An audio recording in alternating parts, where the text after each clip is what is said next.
the American people are so resilient. I think we'll see breakthroughs. And I think not only will we overcome and begin to mitigate climate change, but I think we'll thrive with new jobs, new technologies, new business models. I think the will of the people will win the day.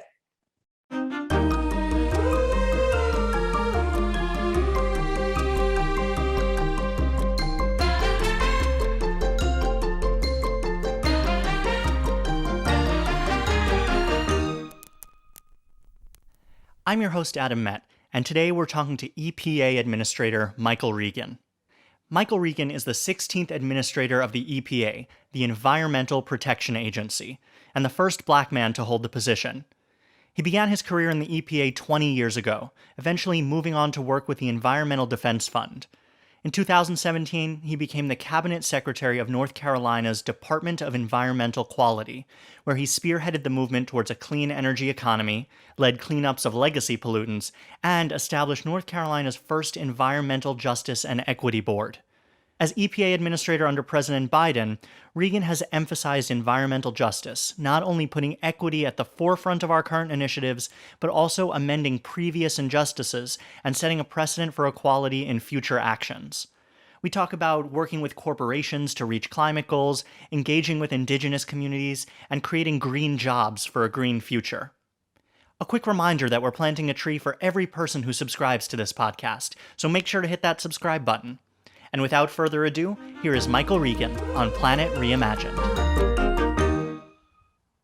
So, Administrator, Environmental Protection Agency.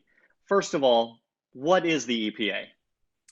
The EPA is the foremost agency that protects public health and our environment. We are an agency that has 10 regions, 10 regional offices, and we really focus on both regulations and voluntary actions to protect air quality, the air we breathe, and water quality, the water that we drink. We also focus on cleaning up legacy pollutants that have polluted our lands. And this administration is laser focused on environmental justice, justice and equity for all people and all communities. Amazing. So we're going to talk a little bit more about environmental justice in a bit. But how does the EPA work as a collaborator within the administration across all of the other pieces of the work that the Biden administration is working on now? Well, I think we play a very central role in the president's agenda for racial equity and inclusion and environmental protection. We are charged with leading this administration in cleaning up pollution and combating climate change. And so we have a lot of regulatory authority and power to partner with the public sector to ensure that we're reducing emissions, both emissions that contribute to climate change and global warming, but reducing pollution that impacts communities on all levels. Pollution that impacts the air that we breathe and the water that we drink. And so we have a central role, and we're really proud of that role in this administration. And what about you? How did you become an advocate for the environment and for justice? Well, I grew up hunting and fishing with my father and grandfather, enjoyed being outside, outdoors, and really partaking in our natural resources. But there were times growing up where I had respiratory illnesses that were exacerbated by pollution and allergens. And so from a very early age, I recognized that there was a direct correlation between pollution and the inability to enjoy the things that we love so much. So that was how I got my start. Obviously, I pursued a degree in environmental studies, environmental science. And my first job was actually with the EPA. Wow. So how do you see policy as an effective tool for environmental protection as fitting in alongside corporations and nonprofits? It's critical. Policy and regulations are critical because they're meant to serve as rules for the road. Overwhelmingly, most companies and most people want to do right by the environment and their fellow citizen. And so it's really about establishing policies and rules of engagement so that we can all meet one another's expectations. There's a critical role for this agency to partner with the private sector where there's lots of innovation and entrepreneurship. This notion that you can't protect the environment and create jobs simultaneously is false. We can do both. And that's what we're promoting here at EPA. Can you talk about some of those partnerships between EPA and the private sector and some of them that you are the most excited about? Well, I'm really excited about a lot of our partnerships. Just recently, I was out in California spending time with a former administrator, Lisa Jackson, who works at Apple. And we talked about how we can work together to invest in underinvested communities and tackle environmental justice. But we also talked about Apple's role in reducing its own carbon footprint, but also reducing the carbon footprint in their supply chain. There is such power in the corporate sector to really tackle carbon and methane and other climate pollutants. And so I enjoy those engagements, but I'm also proud. The Energy Star label that you see on all of your appliances, well, that's a product of EPA. The Energy Star program was created by the Environmental Protection Agency, and we're excited about what we've done to mainstream energy efficiency and climate reducing tactics. That's fantastic. So you mentioned in your conversation with Lisa Jackson and with some of the ideas that you mentioned earlier, environmental justice as a core piece of what you're working on. Can you talk a little bit more about environmental justice and why it is so important as a piece of the EPA? It's critical. For far too long, our Black and brown and indigenous communities have borne disproportionately levels of pollution.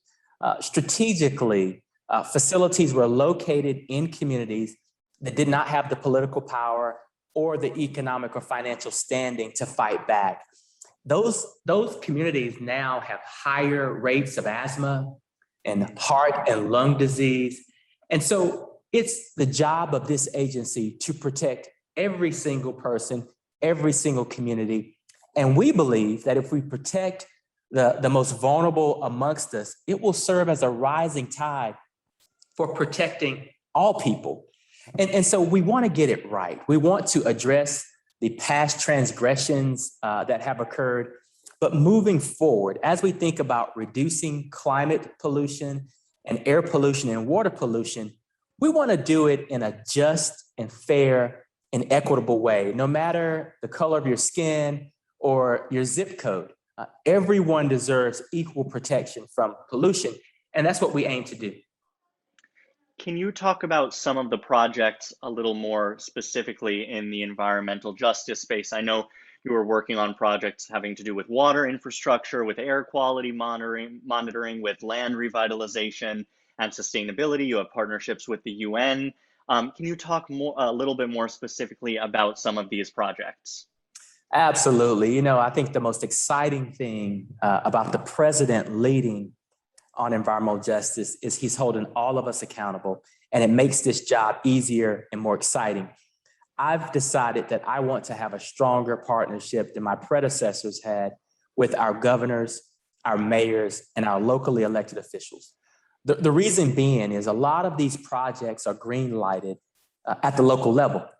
And we need to do a better job of making sure that when a new project comes online, that a mayor or governor is just as informed as we are about the potential for the disproportionate impacts.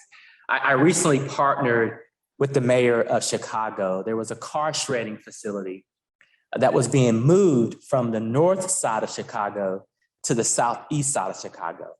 And we can all guess why. In the southeast side of Chicago, lower income, minority community, less political clout.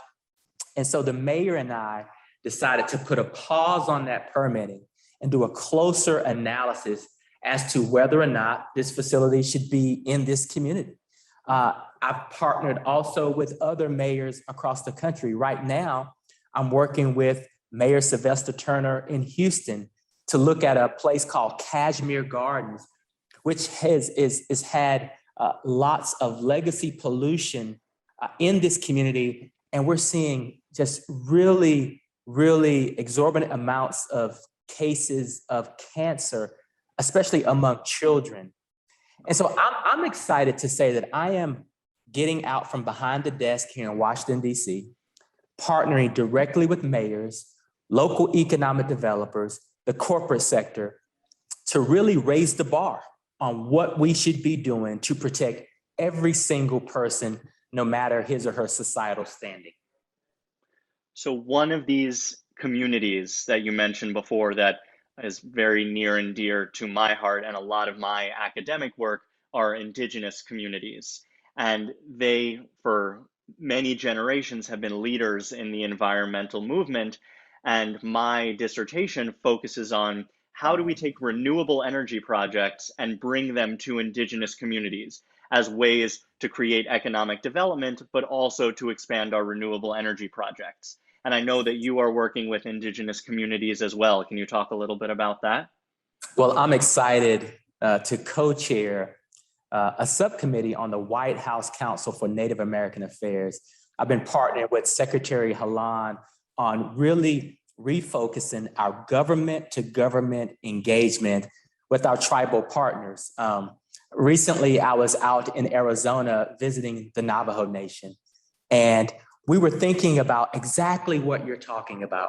How do we think about the future and their role in helping us to reduce these climate pollutants? But also, how do we really tackle some legacy issues? The Navajo Nation has been dealing with abandoned uranium mines since World War II. The government went in, developed a pact with the tribal government to mine uranium so that we could have that availability for weapons to defend this country. When the war was over, we walked away from our obligation. There were over 500 abandoned uranium mines in Navajo Nation right now, disproportionately impacting and exposing the Navajo tribe to radiation and other harmful attributes. And so I'm really excited that President Biden has said, we're going to restart these conversations. We're going to have government to government engagement. And not only are we going to clean up past transgressions, but we're going to engage with our tribal communities to think about how they are part of the future. So it's a really exciting time, but it's also long overdue, as you know. Absolutely. I couldn't agree more. I promise I will ask you a more positive question next, but what are you most worried about right now for our future? I am most worried that our politics aren't keeping pace with the expectations of the people in this country and around the world. Overwhelmingly, as I travel the country, people agree with the level of investments and the direction of President Biden's Build Back Better agenda. There's no question that you can listen to the scientists, you can listen to the economists, you can listen to the national security advisors, and they will tell you that the climate is changing. But you don't even have to do that. All you have to do is believe what we're seeing and feeling. Wildfires, floods, hurricanes. And so what worries me is the conversation inside the Washington Beltway may be ignoring the realities and the will of what's happening on the ground. But saying that, notwithstanding that, I am very optimistic that, if there's anybody that knows how to engage Congress and push things through, it's President Biden. He knows that institution better than anyone. And the American people are so resilient. I think we'll see breakthroughs. And I think not only will we overcome and begin to mitigate climate change, but I think we'll thrive with new jobs, new technologies, new business models. I think the will of the people will win the day. One of the things that I'm most optimistic about is this idea of green jobs. And the thing that people don't realize about green jobs is that jobs that are already out there, that you already have the skills for can be translated into green jobs. You don't need to go back to school. You don't need to relearn things. And I'm really optimistic about that. I'm curious, and I know you spoke a little bit about it. What are you excited about for the future? The job, the job aspect is hugely exciting. And, some people can't quite grasp the difference between a regular job and a green job. And I'm glad we're starting to have that debate, because if you're a contractor, if you're an electrician, if you have basic certifications, you can really participate in this new, clean, green economy. And to your point, you don't have to have a college degree. You can have a 2-year degree. You can have certifications. There are lots of transferable skills. So I'm really excited that as I travel the country, I'm starting to see regular, everyday people apply their existing skill set to our new green, clean economy. It shows that we can be economically competitive, globally competitive, and do the right thing by people and by the planet. So for everybody who's listening to this podcast, what's the best thing that they can do to get involved aside from voting? Because in every episode, we talk about how really getting out and voting and doing your research on who you're voting for is one of the best things you can do for climate. So aside from that, what is the best way for people to get involved? I think the best way for people to get involved is through the market. And what I mean by that is everyone's a consumer. Just take a little bit of time to see who's providing a product in a sustainable way, in a way that is contributing to climate change and global warming reduction, who's thinking about how to deliver a good product or a good service, but also protect the planet. Years ago, that would be difficult to find. Today, there are so many forward-leaning companies who are thinking about responsibility from an environmental standpoint that it just takes a little effort from us. So you can vote with your pocketbook, just like you can vote at the voting booth. And I think we should do more of that. And then I will say, once we put the right people in place to lead us, hold all of us accountable. I love hearing from the public. Just yesterday, we proposed a clean cars rule recently, and about 7 children pulled a wagon up to EPA with boxes that symbolize the number of comments that they have about our rule. And I got a chance to talk to those moms and those children and the advocates. I believe that we all should be held accountable. Amazing. Thank you so much for all your work, all your energy, all your excitement on all of these topics. And thank you for taking the time to speak to me and all of the listeners today. Well, listen, I want to thank you for your leadership. You've been sounding the alarm for quite some time, but doing it in such an optimistic way, laying out and using your platform as a conduit for connecting on these issues. So thank you. We need to continue to have these conversations, and I look forward to more conversations. Amazing. Thank you so much.